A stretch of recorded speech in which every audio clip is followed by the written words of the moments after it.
Izraeli ka njoftuar zgjerimin e operacioneve ushtarake në Gaza, duke ndërmarrë një ofensivë të gjerë që synon eliminimin e infrastrukturës terroriste dhe rikthimin e 59 pengjeve të mbetura. Ministri i Izraelit i mbrojtjes Israel Katz deklaroi se ushtria do të pushtojë zona të mëdha të territorit për të garantuar sigurinë dhe për të parandaluar sulmet e ardhshme nga grupet militante.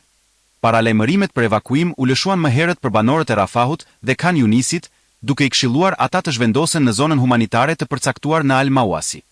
Operacionet e natës rezultuan në vrasjen e 10 personave dhe plagosjen e shumë të tjerëve, ndërsa forcat izraelite intensifikuan sulmet toksore në jug të Gazës. Përveç Gazës, Izraeli ka ndërmarrë sulme ajrore ndaj objektivave në Libanin Jugor dhe Siri, duke përshkallëzuar më tej tensionet në rajon.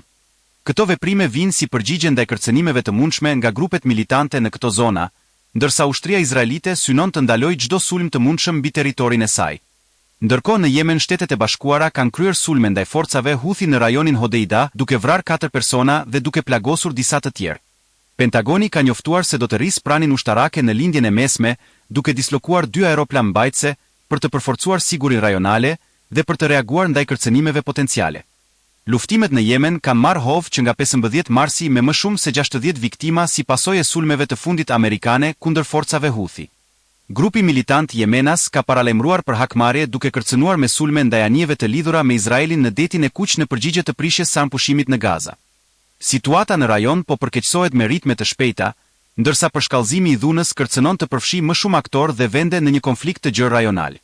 Ky zhvillim i fundit pason muaj të tërtensioni dhe përplasje të armatosura në Gaza dhe më gjerë, ndërsa udhëheqësit botror i kanë bërë thirrje të gjitha palëve për përmbajtje dhe rifillim të dialogut diplomatik. Organizatat ndërkombëtare humanitare kanë ngritur alarmin për një krizë humanitare në Gaza, ku 10 mijëra civil janë të rrezikuar nga përshkallëzimi i konfliktit. Ndërkohë komuniteti ndërkombëtar vazhdon të bëjë përpjekje për të ndërmjetësuar një armpushim të qëndrueshëm dhe për t'i dhënë fund luftimeve që po rrezikojnë stabilitetin e të gjithë lindjes së mesme.